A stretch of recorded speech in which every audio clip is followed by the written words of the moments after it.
Lovely. So, good morning, Kevin. Morning. Good to see you.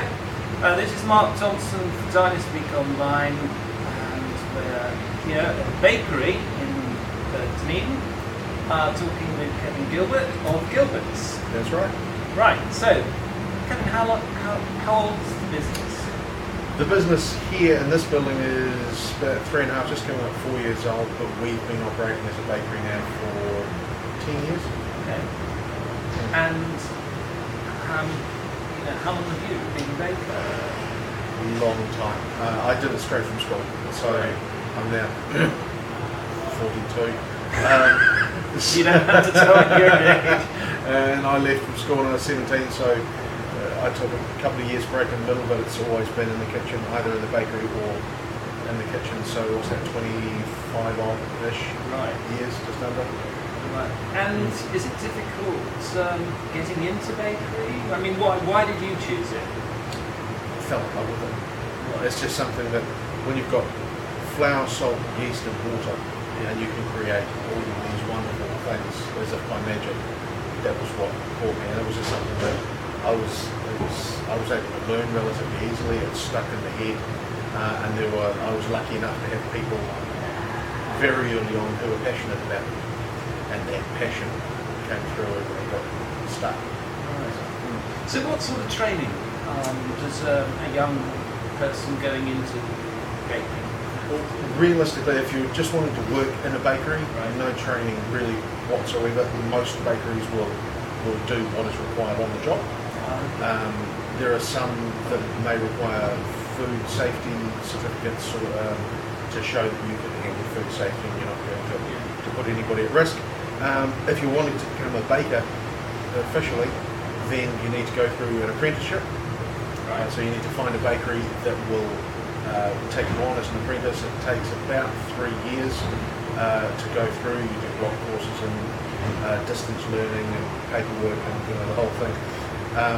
And if you're in a bakery that will take you on and it does everything, then within 3.5 years you'll be a qualified baker who can pretty much work around the world.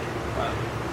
And so how difficult is it for you attracting young people into your business? Is it easy? Are they interested in food? There are a lot of people who are interested in it, but then we require for a baker's role or a baker's apprentice role, we're looking for something. We're looking for fire, for that passion that is needed to be able to get yourself up at 3 o'clock in the morning to come to a bakery. You need to really want to do it. I mean, that's what I was going to say. The hours are long. The hours are long. Well, for most bakers, the hours are sort of normal 8-9 hours, but it's the early starts, and so like milking cows. Yeah. With us, the team starts at 4 o'clock in the morning, which by baker standards is not a real hardship. Many of us have worked through the night for many years. So they start at 4, but they're finished by lunchtime. So they get the whole afternoon to do as they please. We've had people who've worked for us who are avid surfers, for example. So they had the whole afternoon to go surfing. There's another one who used to go hunting every day. He would go off for a walk. Another one who's a musician and he would spend the entire afternoon. See, that to me is the best of both worlds, isn't it? It is, absolutely. You do something that you enjoy, it pays you a wage that allows you to go off and do all those other things. Absolutely. Yeah. What about the range of products? What's, bread and pastries. What's the most popular of your products?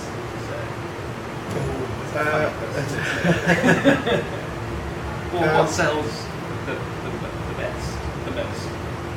Depends on the market. If we're looking at the farmers market, because we have a store at the farmers market, so if we're looking at that, then the most popular things would be things like a ciabatta, a bretzel, or the Danish.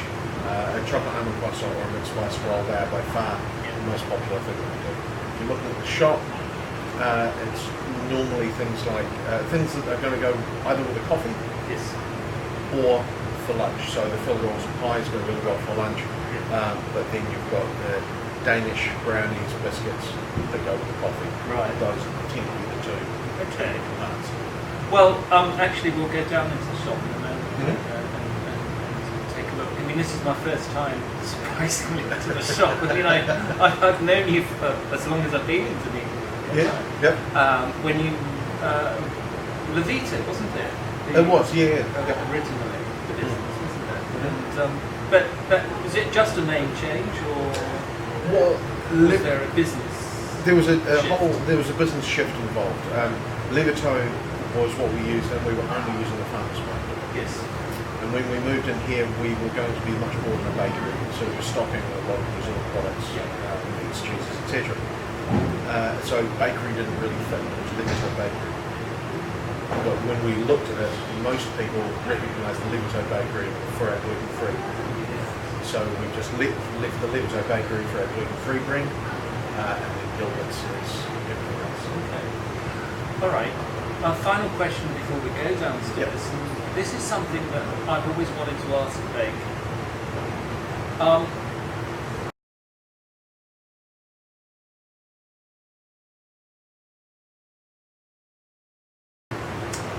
Is gluten-free a fad?